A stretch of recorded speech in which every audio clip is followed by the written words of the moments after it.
Bienvenidos a Repensar la Historia, un lugar para aprender y reflexionar sobre temas históricos. Soy Leo Historia y comenzamos.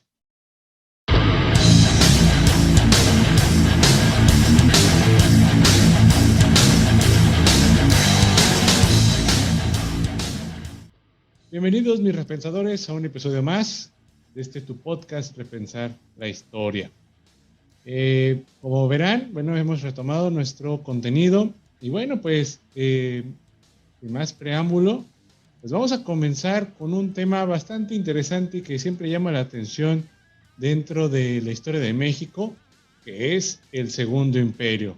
A pesar de que es un breve tiempo, es un pestañeo en lo que se refiere a un acontecimiento, es decir, no es tan grande, pero alguna parte de la nación mexicana o en alguna parte de los mexicanos es interesante el ver cómo, por lo menos por 3 años, escasos 3 años, México se convirtió en el imperio con una corte,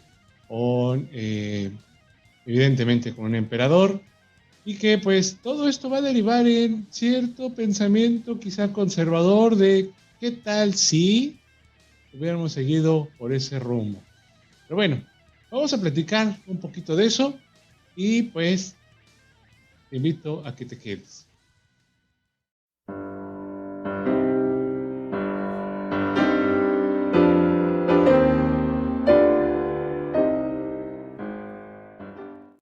Bueno, si has seguido este podcast y si no, si es la primera vez que nos escuchas, te recomiendo que nos escuches o veas el contenido de la segunda intervención francesa. Pues para entender este segundo imperio hay que entender ese antecedente de la segunda intervención francesa. Para hacer un breve resumen, recordarás que en el episodio anterior pues revisamos o te platiqué un poquito sobre la segunda intervención francesa. Esa intervención que logró que los franceses intervinieran en México allá por el año de 1862 por una falta de pago del gobierno de Benito Juárez, como pretexto, evidentemente. Pero que ya los conservadores mexicanos estaban ahí mediando para ver quién podría venir a gobernar México. Mientras estaba la tropa francesa ingresando al territorio mexicano y en esa batalla épica del 5 de mayo, pues los conservadores mexicanos ya estaban haciendo su luchita para ver quién podría venir a gobernar México. Y así es como llegamos a esto.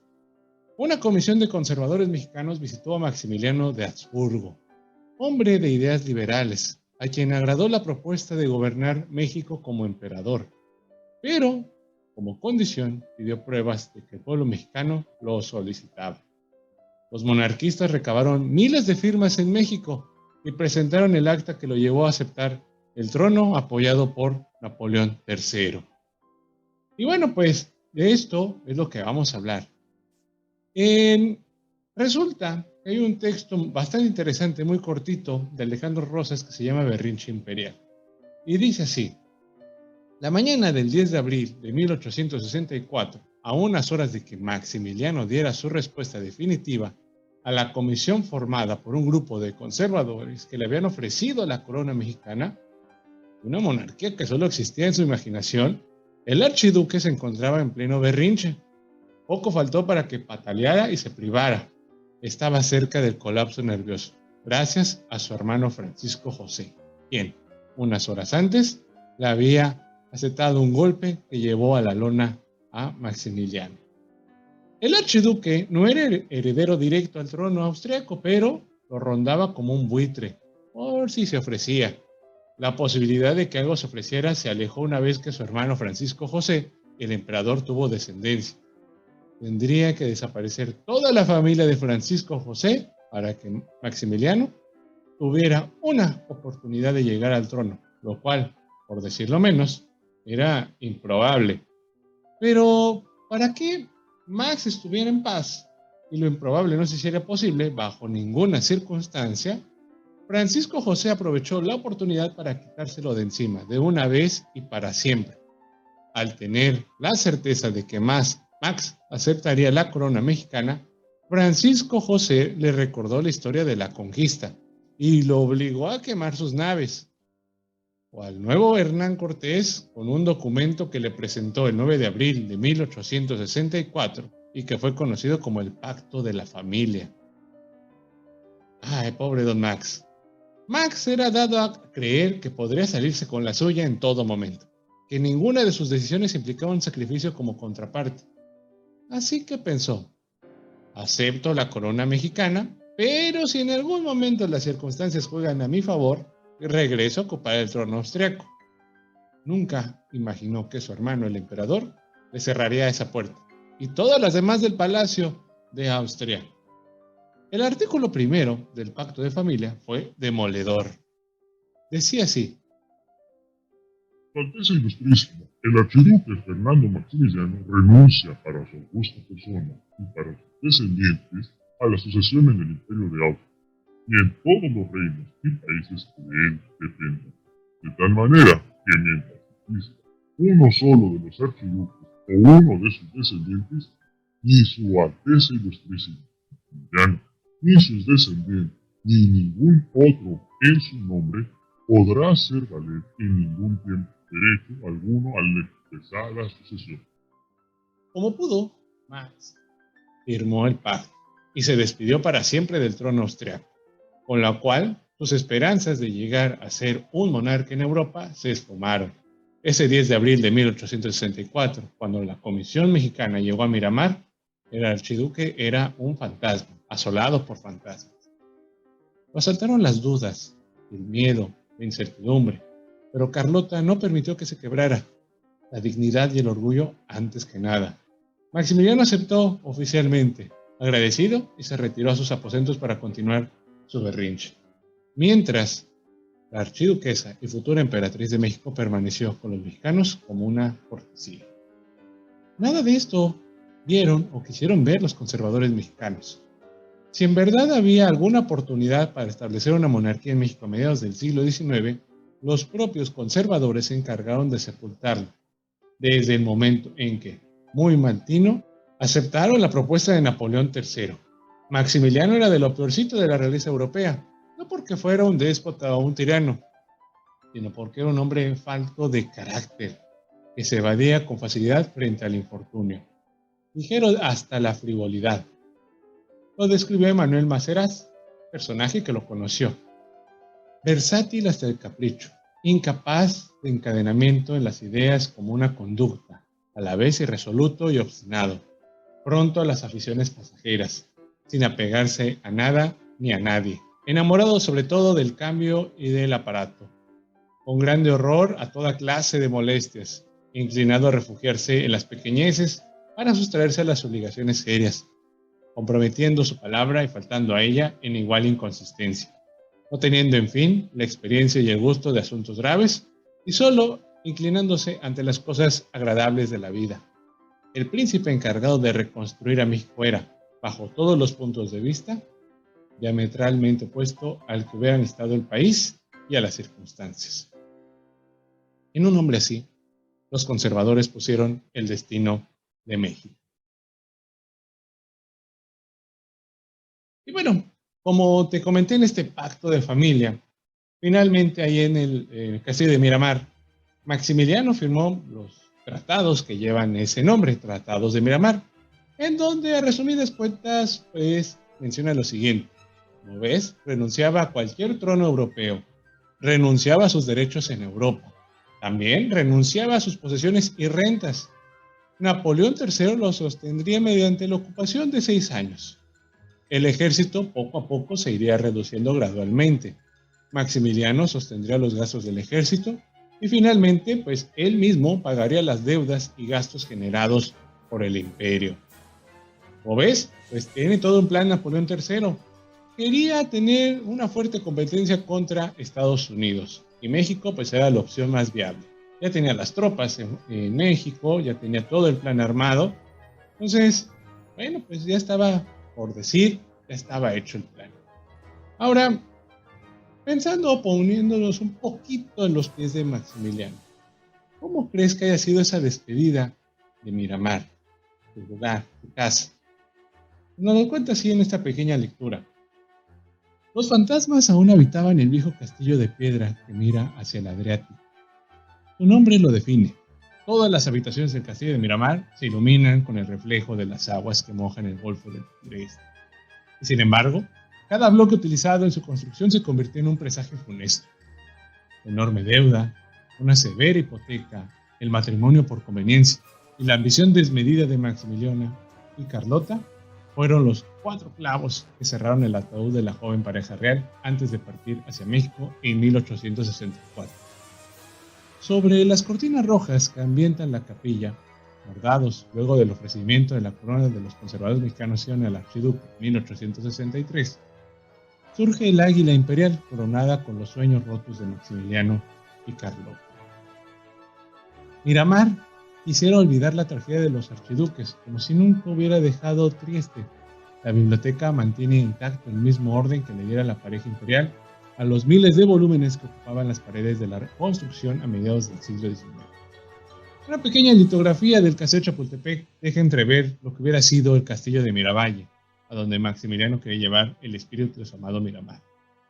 Sobre el cortinaje de la capilla, que parece teñido en sangre, acompañado al águila imperial, se alcanza a divisar una máxima de que los Habsburgo quiso, ingenuamente enarbolar como bandera de su imperio: equidad en la justicia. Sin saber que en México, la República Liberal, asistida con la razón, había establecido ya desde la Guerra de Reforma la igualdad ante la ley y la separación definitiva y necesaria entre la Iglesia y el Estado. En diciembre de 1863, Maximiliano y Carlota pasaron su última Navidad en el castillo de Miramar.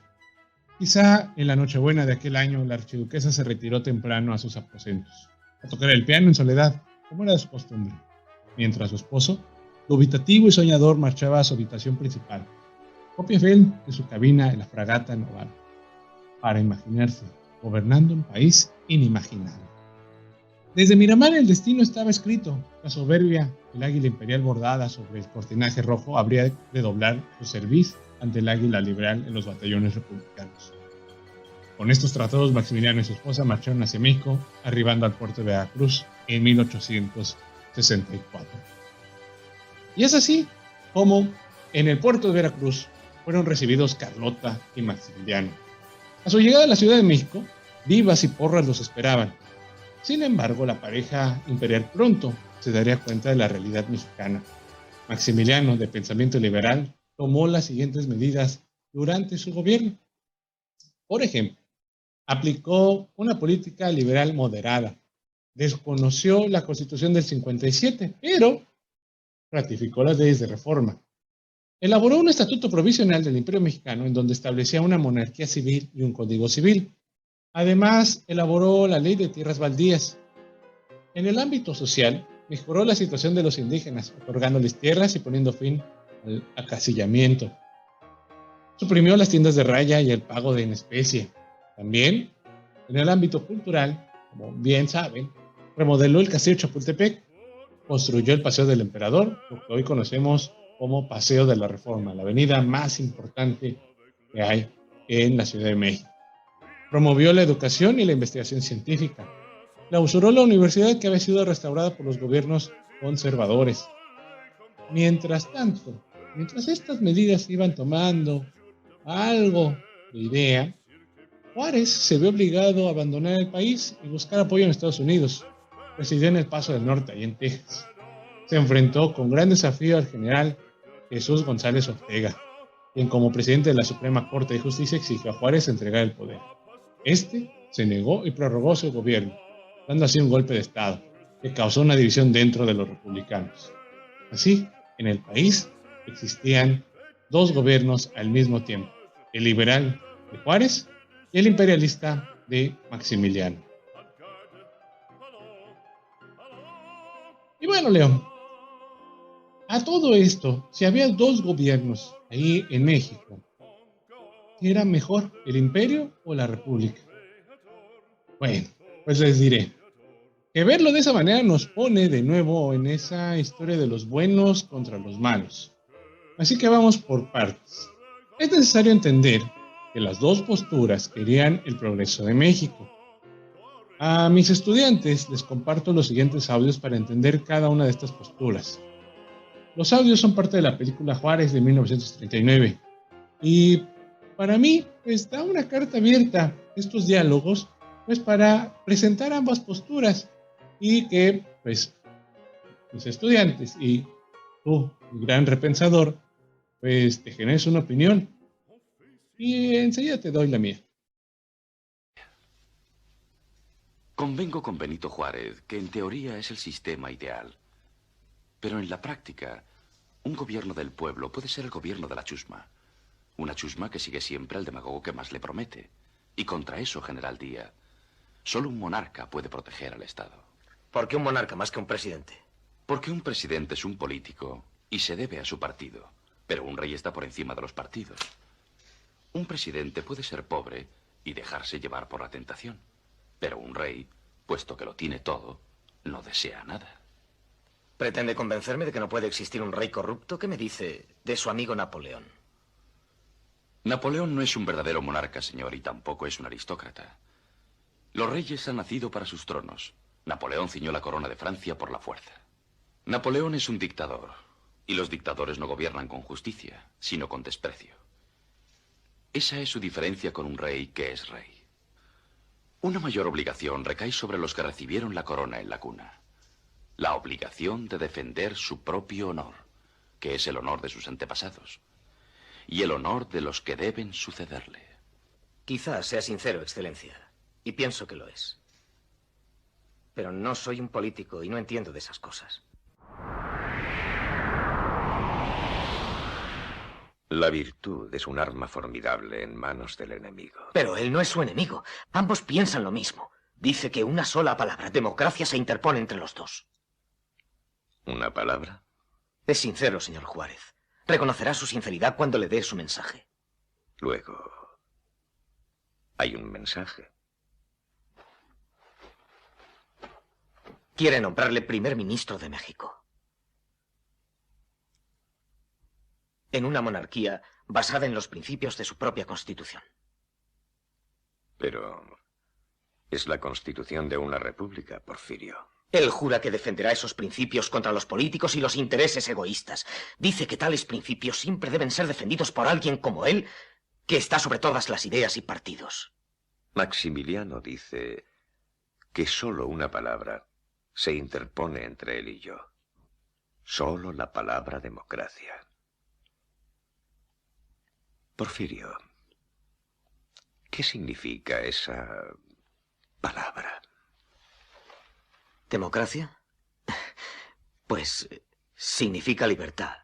Libertad para que un hombre diga lo que piensa. Para que respeten sus creencias. Significa igualdad de oportunidades. No. No, ese no puede ser su significado, Porfirio.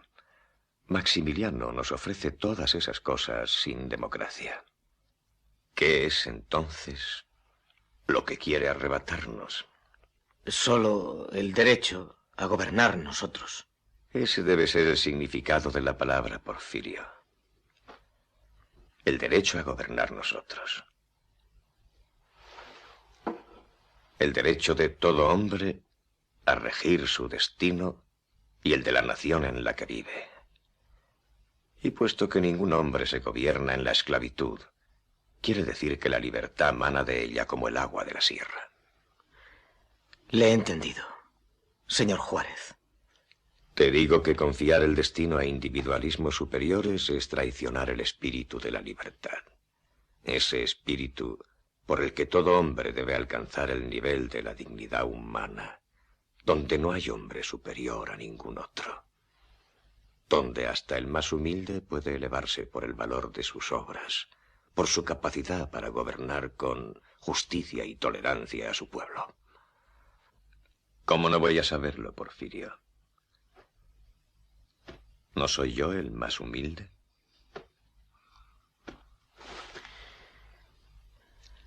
He sido un tonto, señor Juárez. Solo una palabra. Democracia puede interponerse entre Maximiliano de Habsburgo y yo. Pero es una barrera insalvable. Ambos representamos principios irreconciliables. Y uno de los dos ha de acabar pereciendo. Mira, Porfirio, cuando un rey se equivoca, él cambia al pueblo. Cuando un presidente se equivoca, el pueblo le cambia a él. Pues bueno, estos audios a mí me parece interesante verlos. Ahí vemos quizás a Maximiliano, pues teniendo esta idea de un monarca que está por encima de los partidos políticos, y poniendo a Juárez, bueno, pues que si toca un político malo, lo puedes ir cambiando, cosa que no podrías hacer con un rey o un monarca. Las dos razones son válidas, muy, muy válidas. Tengamos en cuenta, o lo que quiero repensar contigo en esta parte, es que eh, las dos posturas querían el bien de México. Quizás en donde se equivocaron fue en bando, el ver liberales contra conservadores. Pero estoy casi seguro que los dos querían el bien de México. Nos han enseñado, nos han repetido hasta el cansancio que existen buenos y malos en la historia. Y creo que eso está muy alejado de cualquier verdad. No creo que vamos, no creo que exista tal cual como la maldad o los personajes malvados. Creo que existen personajes que son ignorantes o bien que son demasiado inteligentes para tomar alguna decisión. Pero malvados quizás no. Pero bueno, a lo que voy es, hay que juzgar a estos dos personajes por las acciones que hicieron. Quizás los dos estaban completamente seguros que podrían salvar a México, pero, híjole, México yo creo que en aquel momento no estaba seguro de lo que quería. Y no estaba seguro que había dos bandos. Y la población en general pues, no tenía ni idea de quién estaba contra quién iba contra quién. El punto es que en Latinoamérica somos bastante viscerales o emocionales. Entonces, cuando nos empezaron a tocar la idea de decir, bueno, hay que defender a la patria, porque los extranjeros bien, ahí salió el fervor nacionalista y pues todos se unieron con Juárez. Y Juárez pues, nos contó la idea, todo este grupo liberal, pues que ya ellos eran los buenos, ¿no? Pero creo que hay que quedarnos con eso. Las dos partes querían el bien de México. Pero bueno, sigamos con nuestra relación, nuestra narración, mejor dicho. Y bueno, ¿en qué nos quedamos? Bueno, pues que cuando Maximiliano llegó a la Ciudad de México en junio de 1864, quiso empaparse con los tipos y costumbres de su nueva patria. Se enamoró del Castillo de Chapultepec, del Jardín de Borda en Cuernavaca. No tardaría en mandar trazar el Paseo de la Reforma, o el llamado Paseo del Emperador, pero sobre todo se entusiasmó con la fiesta charra. Algunos mexicanos de las familias de Alcurnia le organizaron un jaripeo en la plaza del Paseo Nuevo, creyendo que las artes del buen charro venían incluidas con el traje típico. Maximiliano decidió probar suerte y echarse al ruedo para lanzarse al azar una vaquilla. El caporal de la hacienda que entregó a las bestias para el jaripeo estaba muy nervioso. Intentó guardar las formas utilizando usted perdone, y los inigualables majestad, que apenas lograban entender el emperador. Como Dios le dio a entender, le explicó el procedimiento, y Maximiliano se dispuso a realizar algunas suertes charras. La plaza abarrotada aplaudía emocionada cuando salió la vaquilla, y como el burro que tocó la flauta, el emperador logró lazarla. Pero una vez realizado lo más difícil, se quedó sin saber qué hacer. Asombrada, la concurrencia cayó. Solo alcanzó a escucharse un tremendo grito que provenía del ronco pecho del caporal. ¡Amárrela, gringo, tarugo, que se le suelta la res! Fue el debut y despedida de Maximiliano como charro.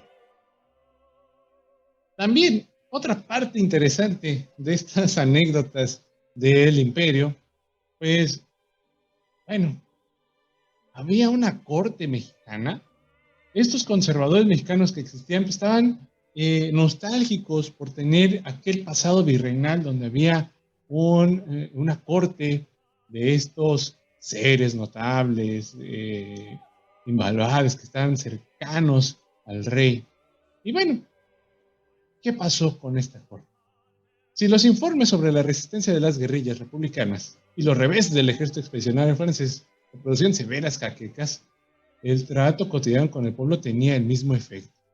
Los mexicanos no estaban acostumbrados a los usos y costumbres de las monarquías europeas, ni siquiera los conservadores, y su comportamiento frente al emperador no era precisamente el que otorgaban en la corte austriaca. Más amante de la forma que del fondo, Maximiliano tenía la esperanza de elevar al otrora el virreinato de la Nueva España a la altura de un imperio digno de una estirpe como lo había hecho en el siglo XVI Carlos V, el Gran Habsburgo. Pero cuando desembarcó en Veracruz en mayo de 1864, se enfrentó a una cruda realidad. Más había tardado en pisar la tierra mexicana que en sus sueños esfumarse. Para comer, escribió el conde Kebuchel, miembro del cuerpo austriaco de voluntarios, a menudo se sienta al lado del emperador del ministro Ramírez. Este hombre escupe constantemente por todas partes, de modo que el emperador con frecuencia tiene que limpiarse el cuello salpicado. ¡Bácala! Si con los miembros de su gobierno padecía la falta de buenas maneras, nada podía esperar cuando lo visitaban los pueblos indígenas y compartía alimentos con los principales de cada población. A pesar de su reconocida inclinación por el bienestar de los indios, el emperador no dejaba de sorprenderse viéndolos comer, metiendo los 10 dedos en el recipiente y el plato y dejando caer los huesos al piso. Y sin embargo, la lealtad estaba por encima de la educación. Los austriacos confiaban más en los generales indios como Tomás Mejía. Sí, el indio vale 100 veces más que el mestizo, escribía Hemmler, que se cree blanco y extraordinariamente superior. En cada nuevo viaje, Maximiliano se encontraba con alguna sorpresa. Un mexicano se aproximó al emperador en Tlaxcala con una carta petitoria, con el sombrero en la cabeza. Escribió el conde. El emperador, que siempre viste de civil, se quitó el suyo y lo interrogó respecto a lo que quería. Entonces, el mexicano tomó la mano del emperador y le dijo: «Cúbrase, por favor. Por mí, no se moleste». Bueno, pero entonces este trato con la corte imperial, de quienes se acercaban, del trato con la gente, pues ¿quién formó a la corte imperial mexicana? Bueno, pues acá te lo cuento.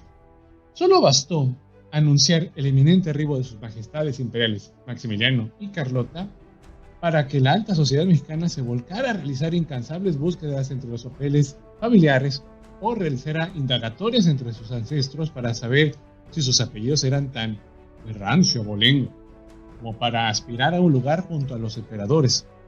Durante meses, un afán cortesano invadió a lo más selecto de la sociedad capitalina que ansiaba ser alguien, mostrándose como parte de una corte de un príncipe alto, rubio y con ojos claros. Las damas de sociedad no veían la hora de ser las damas de compañía de doña Carlota, y los maridos ambiciosos, tan serviles como la clase política mexicana, deseaban, cuando menos, tocar la mano de Maximiliano. Así, entre bombo y platillo, comenzó la gran prueba de fuego para los mexicanos. ¿Serían capaces de comportarse como en las mejores cortes del mundo? En un ambiente social que lejos estaba de los protocolos monárquicos, la conformación de la corte imperial no fue tarea fácil. Las intrigas, los chismes, las descalificaciones se dieron entre los mexicanos que buscaban respirar de los mismos aires que sus majestades imperiales.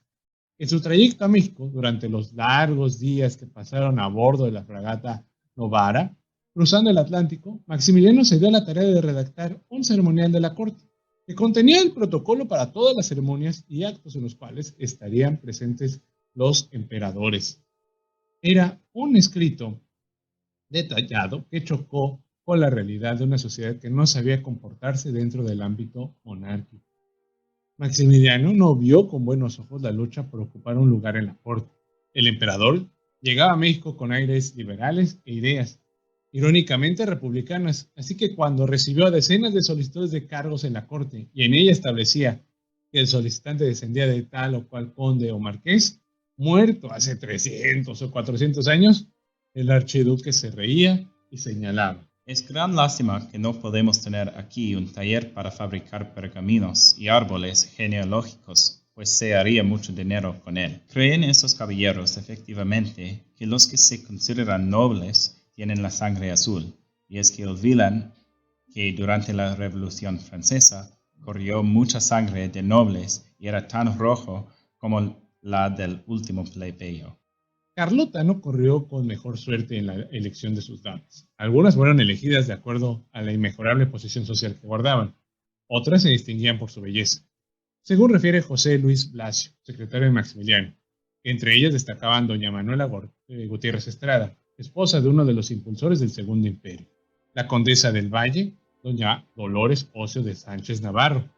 Además de las damas de palacio, había otra categoría, damas de honor con sueldo, como las señoras Concepción Plous y Pacheco y la señorita Josefina Varela, elegida para darle el toque autóctono a la corte mexicana. La mujer, de raza indígena, aseguraba ser descendiente en línea recta del rey poeta Nezahualcóyotl. Alguna otra mujer se opuso para ser parte del juego monárquico, y cuando fue invitada a pertenecer a la corte, su respuesta fue brutal. Prefiero ser la reina de mi casa y no sirvienta del palacio. El mayor inconveniente que la emperatriz encontró en sus damas fue la falta de instrucción y conocimientos. Otro de los impulsores del imperio, José Manuel Hidalgo, describió a Carlota. Su talento y su saber cautivan apenas que tiene la dicha de hablar con ella. Su instrucción es muy variada y tiene gran facilidad para las lenguas. Habla francés, alemán, inglés, italiano y español. Su trato es dulce, su conversación amena y digna en todo del príncipe que hemos elegido. Sus tendencias a estudiar y discutir asuntos serios, extraños siempre a la imaginación de una joven de 24 años. La variedad de los idiomas que hablaba, su gracia al pronunciar el nuestro, la fe que tiene en la empresa y la resolución de su carácter, todos nos cautiva y aumentaba nuestras esperanzas. Esos fueron los mayores inconvenientes que las damas mexicanas encontraron en, pues, su emperatriz. Les causaba extrañeza e incluso incómoda molestia que Carlota se preocupara por asuntos de la política, la economía, la relación con el Vaticano, la situación militar. Cosas de hombres finalmente. Se sorprendía cuando Maximiliano partía de gira por las ciudades ocupadas y ella, la joven princesa belga, quedaba a cargo del Consejo de Estado, dirigiendo las artes del gobierno. No fueron pocas las mujeres que la miraron con recelo y la tacharon de marimacha. Sin embargo, frente al oropel de la corte terminaban por rendirse y guardaban sus críticas. A menos de un año de su llegada a México, Carlota se había percatado que la situación mexicana era muy sui generis y estaba muy lejos de los sueños que habían construido en Europa. El imperio dependía de los franceses, la corte era un nido de intrigas. Los mexicanos que les pidieron venir a México a gobernar suponían decisiones políticas bastante liberales de Maximiliano. En enero de 1865, Carlota le escribió a la emperatriz de los franceses, Eugenia de Montijo. Creo que no nos falta ni energía ni perseverancia, pero me pregunto si habrá alguna humana posibilidad de salir de las dificultades, si éstas siguen aumentando de esa forma. Durante los primeros 6 meses, a todo el mundo le parecía encantador el nuevo gobierno, pero tocad alguna cosa, poned manos a la obra y se os maldecirá. Es la nada que no quiere ser destronada. Vuestra Majestad vería, quizás, como yo, que la nada es una sustancia manejable, pero en este país, al contrario, se tropieza uno con ella a cada paso y es granito. Es más poderosa que el espíritu humano, y solamente Dios podría doblegarla. Fue menos difícil erigir las pirámides de Egipto que vencer la nada mexicana. La corte imperial era una torre de Babel. Maximiliano tuvo la infeliz ocurrencia de mezclar personajes de varias nacionalidades. Además de los mexicanos, había austriacos, belgas y, desde luego, franceses. Los europeos se creían superiores a los mexicanos y les hacían sentir su poder, tanto dentro de la corte como en el campo de guerra. No fue un azar que la mejor espada del Partido Conservador, el general Miguel Miramón, fuera enviada a Europa en un claro destierro. El predominio de los franceses era evidente, sobre todo en la figura del mariscal Achille Bazin, comandante en jefe del ejército expedicionario de México. Su influencia sobre las decisiones de Maximiliano determinó, a la larga, el fracaso del imperio. La alta sociedad mexicana no estaba preparada para formar parte de una corte imperial. Ni siquiera Juan Nepomuceno Almonte, hijo del insurgente José María Morelos, nombrado gran chambelán de la corte, pudo cumplir con ciertos detalles del protocolo. El día que los emperadores llegaron a Veracruz, debía estar el puerto listo para recibirlos, y sin embargo, muy a la usanza mexicana, llegaron tarde. Entre todo esto, los engaños, las falsas o las malas noticias o a medias noticias fueron poco a poco mermando al gobierno de Maximiliano. Por ejemplo, esto que pasó a la mitad de su mandato. En uno de sus desvaríos, el emperador estampó su rúbrica sobre el terrible documento. Mexicanos, la causa que con tanto valor y constancia sostuvo don Benito Juárez ha sucumbido no solo a la voluntad nacional, sino ante la misma ley que este caudillo invocaba en apoyo de sus títulos. Hoy, hasta la bandera en que degeneró dicha causa ha quedado abandonada por la salida de su jefe del territorio patrio. Siempre desinformado y manipulado por Aquiles Bazán, general en jefe del ejército francés en México, Maximiliano decidió aprovechar el rumor de que Juárez había salido del país y se encontraba en Estados Unidos para expedir la ley del 3 de octubre del 65, que sin miramientos condenaba a muerte a todos los defensores de la República. A los ojos del emperador, los republicanos sin Juárez no eran más que forajidos. La nueva ley del archiduque no solo significaba la muerte para los que continuaran empuñando las armas contra el imperio, sino también para aquellos que apoyaran a los republicanos con pertrechos de guerra, información, alimentos, caballos o cualquier otro tipo de ayuda. Desde la limitada visión del emperador, los hombres honrados se habían agrupado ya bajo la bandera del imperio, aceptando los principios justos y liberales que el propio Maximiliano representaba. Pero existía un grupo de jefes descarriados por pasiones que no son patrióticas y que, desde luego, no estaban a la altura de principios políticos. De golpe y porrazo, el archiduque dividió a la nación en buenos y malos. Los primeros eran los hombres honrados de la nación, aquellos que habían conspirado o apoyado para establecer un imperio en México. Los segundos eran los soldados del ejército republicano, que defendían su patria, pero que desde la lógica imperial no eran más que gavillas de criminales y bandoleros que incendian pueblos, roban y asesinan ciudadanos pacíficos, míseros ancianos y mujeres indefensas. La ley del 3 de octubre hizo correr la sangre inútilmente. Ninguna ley podía detener la resistencia contra la imposición. Ningún decreto era suficiente para sostener a las guerrillas republicanas que luchaban por la segunda independencia. Por si fuera poco, Juárez no había abandonado el país, se encontraba en el Paso del Norte y continuaba encabezando la resistencia contra el ejército invasor. A lo largo y ancho del territorio, los focos de resistencia se multiplicaban, haciendo imposible la consolidación del imperio. La ley de Maximiliano recrudeció la violencia y causó gran indignación entre la sociedad. Pocos días después de su entrada en vigor, a los generales republicanos José María Arteaga y Carlos Salazar, junto con otros oficiales, cayeron en manos de las fuerzas imperiales y fueron pasados por las armas el 21 de octubre del 65. Comenzaba el momento más crítico de la resistencia contra el imperio. Y bueno, con todo esto, hemos platicado que ¿de dónde estaba Juárez? Estaba en el Paso del Norte, pero escapando de las tropas francesas. ¿O por qué se tuvo pocas noticias de él? Bueno, pues ahí, en el recóndito norte, pues celebró un grito de independencia, que pues obviamente pues lo tuvo ahí en el desierto. Las pocas noticias recibidas por el gobierno republicano en septiembre del 64 eran desoladoras. Después de la fría recepción del pueblo veracruzano brindado a sus majestades imperiales, Puebla y México se entregaron a Maximiliano y Carlota.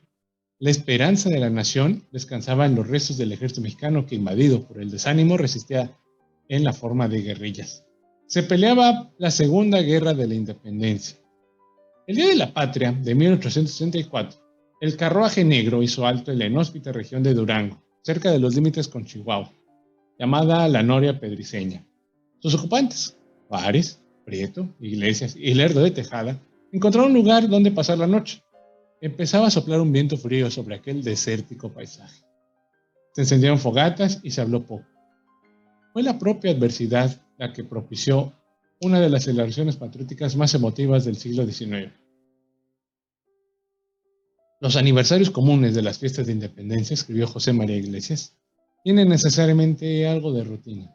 A semejanza de lo que ocurrió en el humilde pueblo de Dolores la noche del 15 de septiembre de 1810, el 16 de septiembre último del 64, vio congregados unos cuantos patriotas celebrando una fiesta de familia, enternecidos con el recuerdo de la heroica abnegación del padre de la independencia mexicana, y haciendo en lo íntimo de su conciencia el solemne juramento de no cejar en la presente lucha nacional, continuándola hasta no vencer o sucumbir.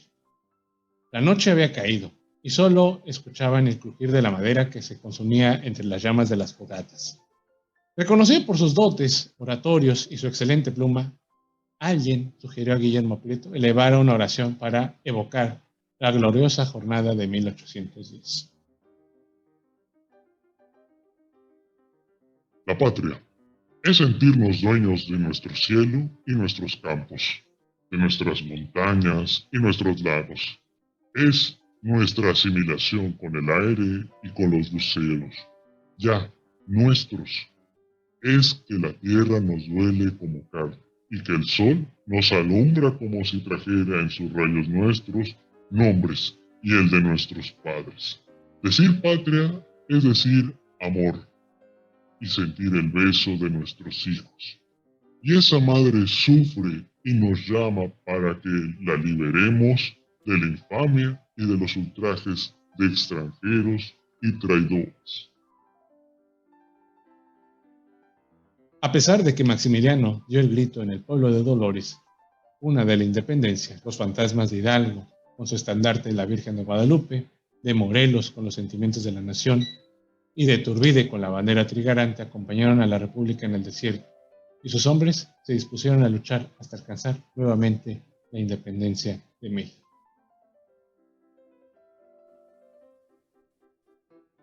Y un día, después de 5 años de humo, de polvo y de ceguera, la nube se disipó y vimos a los 2 imperios caer. No más monarquía, no más ejército, nada sino la enormidad de la usurpación en ruinas y sobre estos escombros un hombre de pie, Juárez. Y al lado de este hombre, la libertad. Usted hizo tal cosa, Juárez, y es grande. Lo que le queda por hacer es más grande aún. Escuche, ciudadano presidente de la República Mexicana. Acaba usted de vencer a las monarquías con la democracia. Usted les demostró el poder de esta. Muéstreles ahora su belleza. Después del rayo, muestre la aurora. Al cesarísimo que masacra, muéstrele la república que deja vivir. A las monarquías que usurpan y exterminan, muéstreles el pueblo que reina y se modera. A los bárbaros, muéstrele la civilización. A los déspotas, los principios. De a los reyes, frente al pueblo, la humillación del deslumbramiento. Acábelos mediante la piedad. Los principios se afirman, sobre todo, brindando protección a nuestro enemigo. La grandeza de los principios está en ignorar. Los hombres no tienen nombre ante los principios. Los hombres son el hombre. Los principios no conocen sino a sí mismos. En su estupidez augusta no saben sino esto. La vida humana es inviolable. Oh venerable imparcialidad de la verdad. El derecho sin desertimiento, ocupado solamente en ser derecho. ¡Qué belleza! Es importante que sea frente a aquellos que legalmente habrían merecido la muerte, cuando aburgemos que esta vía de hecho, la más bella caída del caldazo, se hace delante del culpable. Que el violador de principios sea salvaguardado por un principio, que tengan esa felicidad y vergüenza. Que el violador del derecho sea cobijado por el derecho, despojándolo de una falsa inviolabilidad. La inviolabilidad real pondrá usted al desnudo la verdadera, la inviolabilidad humana. Que quede estupefacto al ver que el del lado por el cual él es sangrado es el mismo por el cual no es emperador. Que este príncipe, que no se sabía hombre, aprenda que hay en él una miseria, el príncipe, y una majestad, el hombre. Nunca se presentó una oportunidad tan magnífica como esta. ¿Se atreverán a matar a Veroswowski en presencia de Maximiliano sano y salvo? Uno quiso matar a un rey, el otro a una nación. Juárez, haga dar a la civilización este paso inmenso. Juárez, abolid sobre toda la tierra la pena de muerte. Que el mundo vea cosa prodigiosa. La república tiene en su poder a su asesino, un emperador. En el momento de arrollarlo se da cuenta de que es un hombre. Lo suelta y le dice, eres del pueblo como los demás, vete. Esa será, Juárez, su segunda victoria. La primera, vencer a la usurpación, es soberbia. La segunda, perdonar al usurpador, será sublime. Sí, a esos reyes cuyas prisiones están repletas, cuyos caldazos están oxidados de asesinatos. A esos reyes de casa, de exilios, de presidios y de Siberia, a los que tienen en Polonia, en Irlanda, en La Habana, Creta, a esos príncipes obedecidos por los jueces, a esos jueces obedecidos por los verdugos, a esos verdugos obedecidos por la muerte, a esos emperadores que tan fácilmente mandan cortar una cabeza. Muéstreles cómo se salva la cabeza de un emperador. Por encima de todos los códigos monárquicos, de todas las que las gotas de sangre hay, habrá la ley que da la luz, y en medio de la página más santa del libro supremo, que se vea el dedo de la República posando sobre la orden de Dios: no matarás. Estas dos palabras contienen el deber. Usted cumplirá ese deber. El usurpador será perdonado y el liberador no ha podido serlo. Lástima. Hace 2 años, el 2 de diciembre de 1859, tomé la palabra en nombre de la democracia y pedí a Estados Unidos la vida de John Brown. No lo obtuve. Hoy pido a México la vida de Maximiliano. ¿La obtendré? Sí, y tal vez en estos momentos ya ha sido cumplida mi petición. Maximiliano le deberá la vida a Juárez. ¿Y el castigo? Preguntarán. El castigo, helo aquí. Maximiliano vivirá por la gracia de la República. Esto lo escribió Víctor Hugo el 21 de junio de 1867, a la espera de la muerte y el fusilamiento de Maximiliano. Sin embargo, el fusilamiento de Maximiliano llegó y fue de esta manera. Perdono a todos, ruego que también me perdonen a mí, y ojalá que mi sangre beneficie al país. ¡Viva México! ¡Viva la independencia! Sonaron 7 disparos, 5 de ellos atravesaron al emperador, que vestía un traje negro. Cayó al suelo y exclamó en voz baja: ¡Hombre! El oficial al mando se acercó y señaló al corazón, de quien aún daba señales de vida. Y otro soldado disparó a quemarropa, poniendo fin a la vida de Maximiliano de Habsburgo, segundo emperador de México. Poco más de un mes antes de esta escena, Maximiliano le otorgaba al coronel López la medalla del valor y le pidió que, dado que ya estaban sitiados en Querétaro, en caso de que cayeran en manos enemigas, López se encargara de quitarle la vida antes de que lo hicieran los republicanos. Maximiliano no contaba con que su coronel lo habría de traicionar, y bajo amenazas y promesas el general Mariano Escobedo entregó la plaza y el cuartel general, el convento de la Cruz. Así, 61 días después de la valerosa defensa de Querétaro, el 15 de mayo de 1867, Maximiliano entregó su espada al general Mariano Escobedo, y junto con sus leales fue encarcelado en el convento de la Cruz. 2 días más tarde fueron trasladados al antiguo convento de las monjas teresitas. Debido al mal estado de salud del emperador, Juárez mandó aumentar la vigilancia y a imponer un trato más severo. Así que fueron llevados al convento de las capuchinas, que podía fungir más como prisión. En las celdas contiguas se encontraban los generales Miramón y Mejía.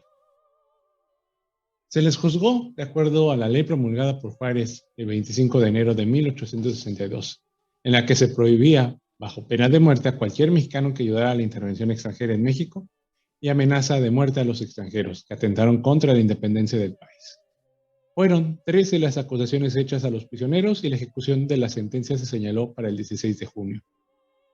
Ahí se encontraba Maximiliano, en una pequeña celda, con un solo catre, una mesa de caoba con 2 candelabros, un crucifijo y unas cuantas sillas, soportando la enfermedad que lo consumía poco a poco. Serenamente planeando los detalles de su embalsamamiento y su traslado a Europa.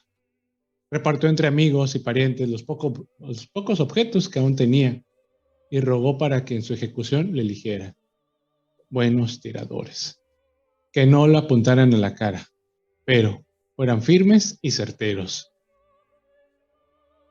En esta torturante espera, llegó el 16, el coronel Palacios y un telegrama en donde señalaba que el fusilamiento se había aplazado 3 días. La única concesión que dio Juárez, gracias a los ruegos de los embajadores, monarcas europeos, centenares de mujeres y hombres, la mujer que más rogó por el indulto de Maximiliano fue la princesa de Sal. Pero, ¿qué importaban 3 días más de vida cuando el emperador y sus generales por dentro ya habían muerto?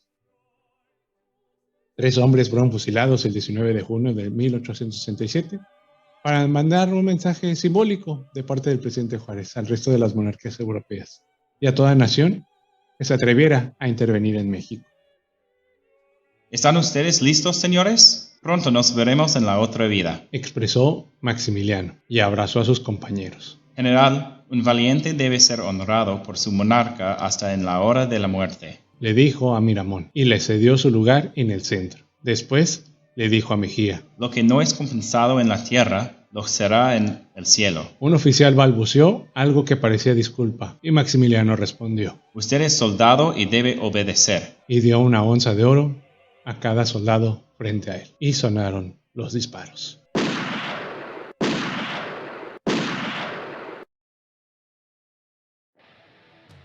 Fraseroterapia, un receso para la conciencia, pensamientos del pasado aplicados al presente. En esta ocasión tenemos a Rosa Lewis. Nunca eres demasiado viejo para establecer otro objetivo o para soñar un nuevo sueño. Bueno, pues esta ocasión en la fraseroterapia me gustó esta frase para mencionarles que hay que atreverse a seguir aprendiendo o soñando. Aunque a lo mejor pensemos que estemos demasiado viejos para algunas cosas o que quizás nos va a costar el doble trabajo, creo que nunca es tarde para aprender. Y si no estamos ahí moviendo nuestra mente o haciendo funcionar nuestro músculo, que es el gran cerebro, nos podemos atrofiar un poquito. Entonces nunca es tarde para perseguir nuestros sueños y que eso que llaman edad no sea un impedimento para soñar. Espero que esta reflexión te llegue a aligerar la carga que traigas este día. Y bueno, mis repensadores, así es como llegamos al final de este episodio. Espero que te haya gustado. Me falta un poquito ahí cerrar el Imperio de Maximiliano. Vamos a tener quizás un episodio especial de Navidad y también pues mencionarles pues lo que le pasó al cadáver de Maximiliano. Hay algo interesante que habría que contar para que no quede ahí en el tintero. Pero bueno, déjame tus comentarios, qué te gustó del programa, qué te pareció importante, qué cosas no sabías.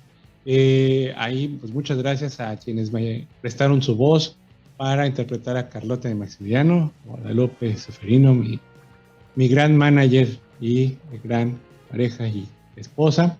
Y también pues a mi amigo John, que me ayudó ahí a entablar la conversación con Maximiliano. A ellos muchas gracias y espero les haya gustado. Y bueno, pues sin más, espero que haya gustado este episodio y nos vemos en la próxima.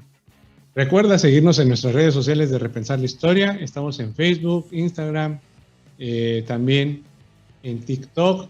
Entonces no se te olvide ahí darnos un like o bien seguirnos para que estés al pendiente de nuestro contenido.